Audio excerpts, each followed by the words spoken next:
하루를 시작하며 함께 기도합니다. 전능하시고 영원하신 주님, 주님께서 지난밤 우리를 은혜로 지키시고 안전하게 보호하시사 새로운 하루를 시작해 하셨습니다. 오늘을 시작하며 주님께 기도하오니 밤과 같이 낮 또한 우리를 보호하시어 주를 잊지 않게 하옵소서. 오늘 하루 모든 어려움 속에서도 주를 바라보게 붙들어 주시옵소서. 하루의 시작을 주님과 함께 열어가오니 오늘 주님께서 우리와 동행하심을 기억하게 하는 일용할 은혜와 사랑, 이 말씀을 통해 깨닫게 하옵소서.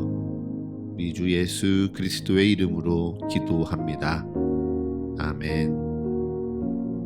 오늘 이 아침 주님께서 우리에게 주시는 말씀은 창세기 13장 1절부터 4절의 말씀입니다.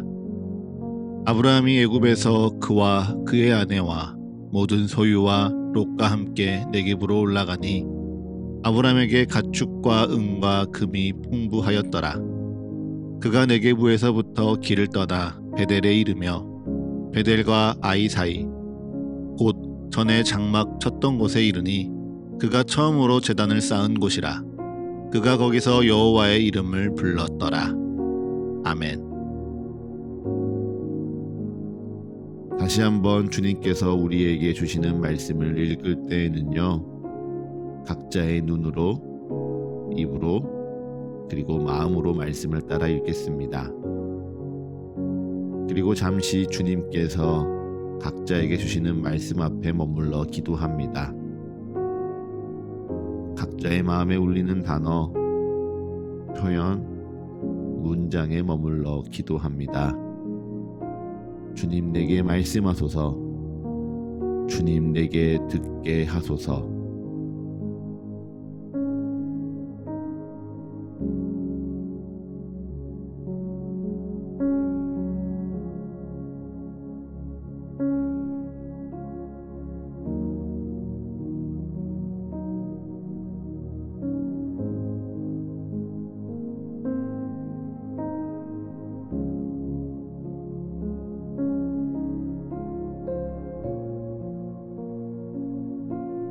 아브라함이 다시 네겝으로 올라왔습니다. 가나안 땅의 기근을 피해 애굽으로 내려갔던 아브라함이 다시 네겝으로 올라오며 오늘 말씀이 시작됩니다. 이처럼 자신이 지내던 곳으로 돌아온 아브라함의 모습을 한마디로 표현하자면 아마 금이 환영이라는 단어가 제일 잘 어울릴 것 같습니다. 아브라함의 돌아온 모습이요, 참으로 화려합니다. 애굽으로 내려갈 때만 해도 가나안의 기근을 피해 어떻게든 살아보려고 내려간 아브라함이었는데 기근이 끝이 나고 애굽에서 나와 네겝으로 돌아올 때에는 가축과 은과 금이 풍부한 부자의 모습으로 돌아온 아브라함입니다. 그래서 세상의 기준으로 보자면 위기를 기회로 바꾼 성공한 사업가 같고요, 인생에서 승리한 사람처럼 보입니다. 그런데 그 화려한 모습처럼 아브라함의 마음도 건강했을까요? 아니요. 가축과 은과 금이 풍부한 겉모습을 한꺼풀만 벗겨내면요, 세상에서 가장 초라한 부자 아브라함의 모습이 드러납니다. 이상하죠? 가진 게 많은데 어떻게 초라할 수 있을까요? 내가 부자인데 어떻게 마음이 가난할 수 있을까요? 부자가 되어보지 못한 우리 입장에서 선뜻 이해되지 않을 수 있습니다. 그런데 여러분, 아브라함이 어떻게 부자가 되었습니까? 그 손에 들린 은과 금 어떻게 해서 얻은 것입니까? 아브라함이 정말 장사를 잘해서 벌었습니까?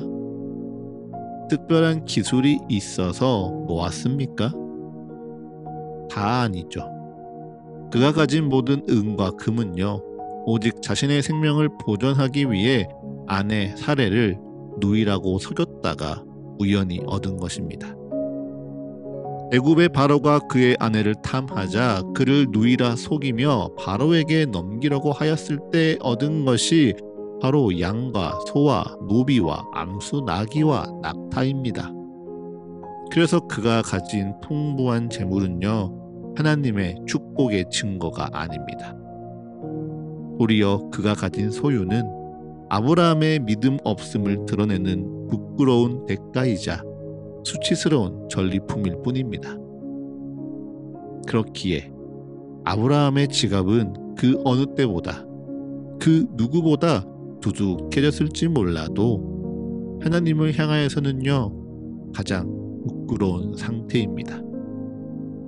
하나님이 보이시는 땅으로 나아왔으나 하나님 앞에 얼굴을 들어 마주할 수도 없어 그저 바닥만 보며 숨기에 바쁜 영적으로 가장 비참하고 빈곤한 상태가 바로 애굽에서 돌아온 아브라함의 현 주소였습니다. 그러한 아브라함이요, 오늘 아주 중요한 영적인 결단을 내립니다. 그것이 무엇일까요?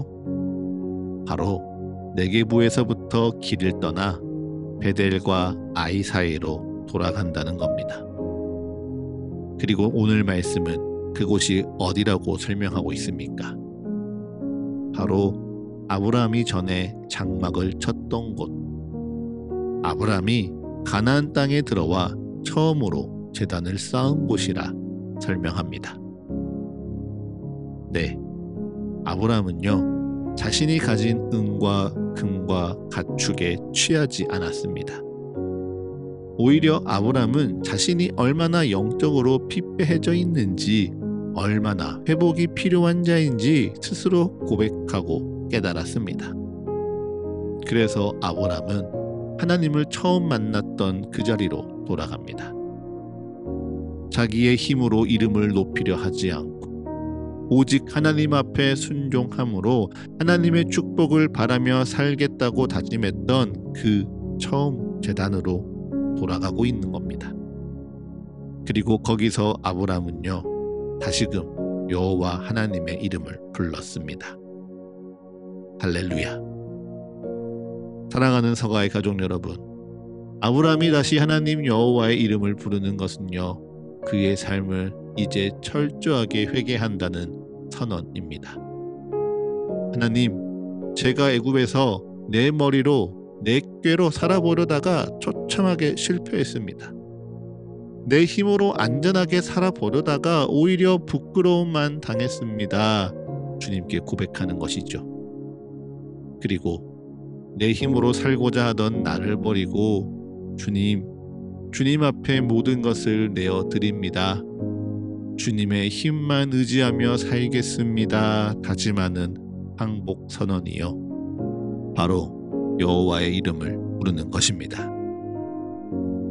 네, 여기서 아브라함의 인생은 진짜 시작됩니다. 애굽에서 부자가 되어 돌아온 것이 그의 인생의 시작이 아니라 다시 처음 그가 하나님의 이름을 불렀던 제단으로 돌아와 하나님과 올바른 관계를 회복하는 것, 이것이 아브라함 인생의 진짜 시작입니다.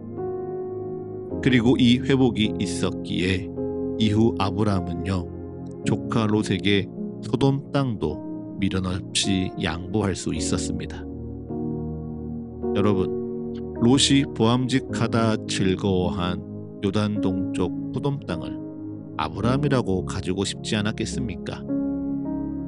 사람의 눈으로 보면요, 소돔 땅은 분명 보암직도 하고 먹음직도 한 탐스러운 땅이었음이 분명했을 겁니다. 허나 아브라함은 그의 첫 제단에서 하나님의 말씀이 회복되었지요.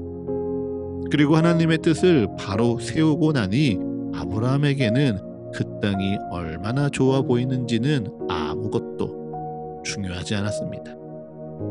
이제 더 이상 아브라함에게는요, 이 땅의 풍요가 나를 책임지는 것이 아니라 오직 하나님만이 나를 책임지신다는 굳은 믿음이 있었습니다.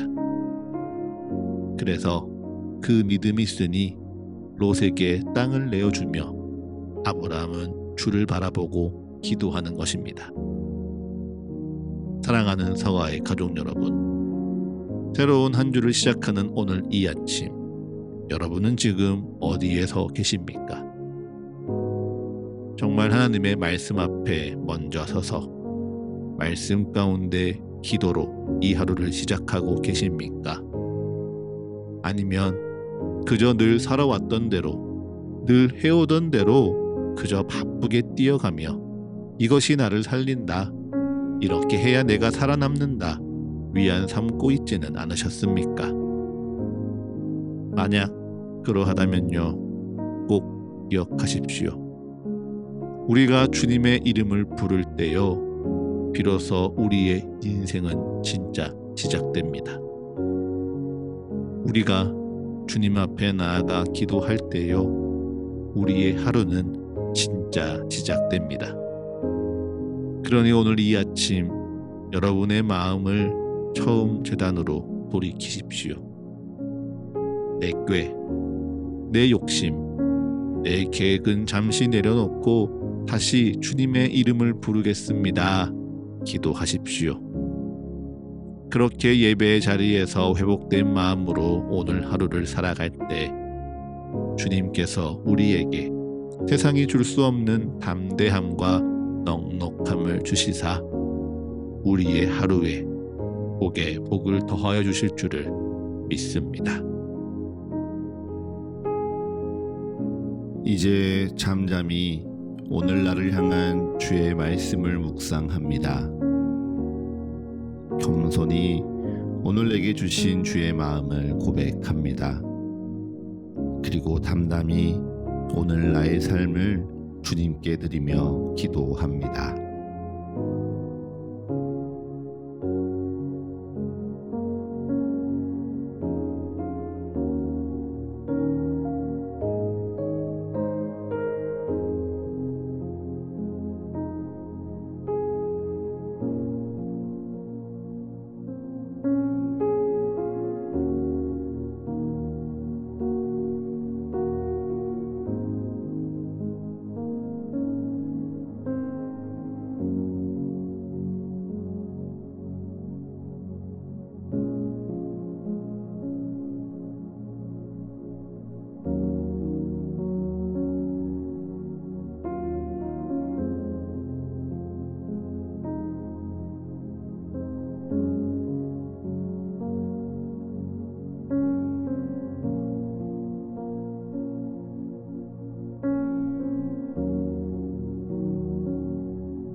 하루를 시작하는 예배를 마치며 함께 기도하겠습니다.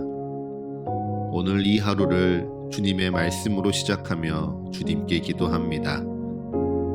우리의 기도에 응답하시며 역사하시는 주님을 더욱 알아가고 사랑하는 이 하루 되게 하여 주옵소서. 이제는 우리 주 예수 그리스도의 은혜와 거룩하신 하나님 아버지의 끝이 없는 사랑과 모두를 하나 되게 하시는 성령의 역사가 오늘 하루 우리 모두와 늘 함께하게 하소서. 이 모든 간구 우리 주 예수 그리스도의 이름으로 기도합니다. 아멘.